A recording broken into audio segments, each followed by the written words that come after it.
Sí, representante Andrés Forero, en el discurso el presidente Gustavo Petro anunció varias cosas, incluso un paquete de reformas para implementar el acuerdo de paz con las extintas FARC y anunció varias cosas. Usted mencionó ayer incluso en un trino en redes sociales que no parece el presidente que sea un presidente de mitad de periodo, sino un candidato todavía. ¿Usted qué prevé para el trámite de esas reformas en el Congreso y de esos proyectos que ya se anuncian, como este paquete para implementar el acuerdo de paz? Pues sí, yo vuelvo a insistir en esa idea que traté de expresar. La verdad es que uno a veces sentía que el presidente, en lugar de estar mostrando los resultados del gobierno a mitad de periodo, pues él seguía haciendo promesas y diagnósticos y pues bueno, anuncia unas propuestas pues bastante etéreas porque no se sabe a ciencia cierta qué es lo que va a presentar. Él habló, por ejemplo, de un paquete de medidas de reactivación económica. Me imagino que en eso irá el tema de la ley de financiamiento que ha anunciado el ministro Bonilla. Obviamente, pues eso va a ser complicado porque el ministro Bonilla en este momento está involucrado en todo el escándalo de la Unidad Nacional de Gestión de Riesgos y Desastres. Adicionalmente, pues, y esto pues no es una sorpresa, está de por medio el tema de la reforma a la salud, que ya se hundió en el Senado de la República y pues hay que decir que nos habían anunciado que iban a presentar esa reforma antes de que terminara la legislatura pasada, que iban a meterle mensaje de urgencia. Finalmente eso no sucedió. Después nos dijeron que iban a presentar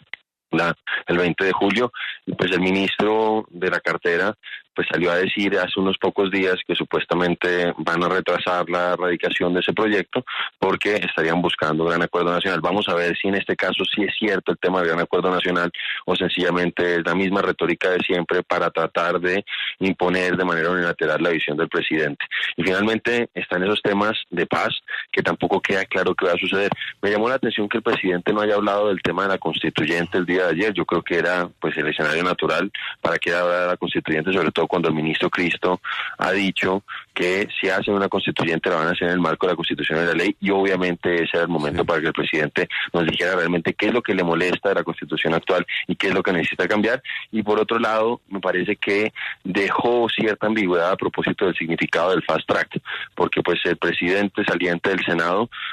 básicamente consideró, como lo hemos hecho todos los colombianos, que el fast track remitía a lo que se había hecho durante el gobierno Santos, y ayer el presidente Petro pues en cierta manera dio a entender que se trataba más que nada de concertar los proyectos antes de presentarlos para que tuvieran un trámite rápido en el Congreso. Vamos a ver de qué se trata todo esto. Creo que son muchos anuncios, pero con muy poca claridad sobre los contenidos. Yo quisiera preguntarle al representante Forero, que es del Centro Democrático, ¿cómo le pareció que tanto el presidente se hubiera quedado para el discurso de la oposición como que el primer mandatario hubiera empezado su discurso pidiendo perdón al país con respecto a el escándalo de la Unidad Nacional de Gestión del Riesgo? ¿Le pareció una buena señal o le pareció que era lo que tocaba hacer? Pues María Camila, yo he sido muy crítico del presidente de la República, de su gobierno. De hecho, además también critiqué, pues, mientras estábamos oyéndolo, varias de las cosas que él estaba diciendo, como por ejemplo cuando pues dijo que a pesar de la situación de Olmedo López, pues su gobierno había sido un gobierno muy eficaz y muy eficiente. Y pues obviamente no solamente yo, sino prácticamente la totalidad del Congreso, pues soltó una carcajada, porque pues este ha sido un gobierno que se ha caracterizado por una altísima rotación ministerial y por una bajísima ejecución, es decir, realmente no ha mostrado muchos resultados. El presidente, en lugar de gobernar, se ha dedicado a hacer campaña. Pero dicho eso, pues debo reconocer que es positivo para la democracia que él se quede a oír las réplicas de la oposición. Yo pienso que de esa manera se construye una cultura política importante.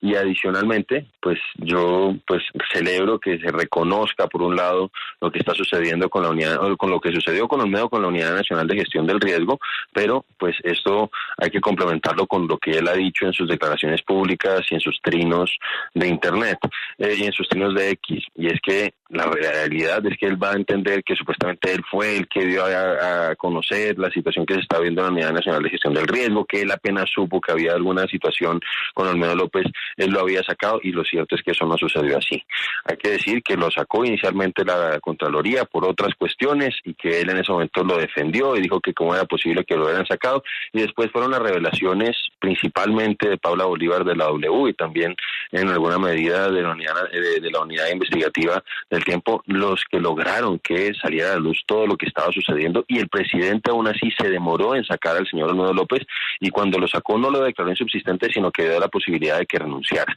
Entonces, por un lado, yo reconozco el gesto, pero al mismo tiempo creo que se tienen que dar otras solicitudes de renuncia o otras declaratorias de insubsistencia para que pues realmente sea cierta esa acción de contrición de parte del presidente de la República. Y vamos a ver qué termina sucediendo. Yo estoy de acuerdo con que ayer él tuvo un tono un poco más conciliador, pero hemos visto que el presidente llama a un gran acuerdo nacional un día y al día siguiente trata a sus opositores y contradictores de fascistas, de paramilitares, de sierra eléctrica y de extremistas de derecha. Al representante Forero no le hemos preguntado sobre cómo le pareció esta nueva elección de presidente y vicepresidencias de la Cámara de Representantes. Pues la elección del día de ayer fue la primera, creo yo, en este periodo de gobierno, en estas otras dos legislaturas y esta, mejor dicho, que realmente hubo pues cierta competencia, porque en el pasado, por ejemplo, en el caso de la elección del presidente del Pacto Histórico, solamente hubo un candidato. Lo mismo sucedió con el doctor Calle al final. Con Calle pues hubo intención de que el representante Peinado se lanzara, pero finalmente terminó bajándose antes de la elección. Entonces pues quedó reducida solamente una alternativa. Y lo de ayer yo creo que fue interesante, pero pues yo guardé un poco la esperanza quizá hasta un día antes de que pudiera ganar una candidata independiente en cierta manera del gobierno. Y independiente además es un decir, porque hay que recordar que Katherine Miranda había acompañado al gobierno nacional en la campaña, de hecho había sido su jefe de debate, pero pues finalmente se ha terminado distanciando por muchas de las acciones del gobierno y ha tomado una posición independiente pues bastante valiente, y se enfrentó, y yo debo hacerle un reconocimiento a ella por esa verticalidad que mostró a un gobierno que finalmente no tuvo no tuvo reparo en utilizar ninguna clase de expediente. La verdad es que la presión del gobierno fue obscena en el día anterior y en el mismo día de la votación. Nosotros denunciamos que nos parecía un despropósito que hubiera medio gabinete sentado entre las curules de los congresistas presionando a los congresistas del Partido Conservador, del Partido Liberal, del Partido de la U para que los acompañaran. De hecho, se hablaba de que si no votaba el Partido de la U como tenía inicialmente la intención de hacerlo por Katherine, mejor dicho, si no votaba por Jaime Raúl Salamanca y votaba por Katherine Miranda como tenía la intención de hacerlo inicialmente, pues finalmente iban a sacar al ministro de la cartera. Adicionalmente, ustedes vieron cómo se filtró un comunicado que fue desmentido inicialmente y que supuestamente se elaboró en las oficinas del Ministerio de Telecomunicaciones. Entonces, realmente fue muy feo todo lo que sucedió. El gobierno se terminó imponiendo y pues esperamos que el nuevo presidente de la Cámara, el doctor Jaime Raúl Salamanca, nos dé garantías. Yo le decía ayer que tenía la vara muy baja, porque realmente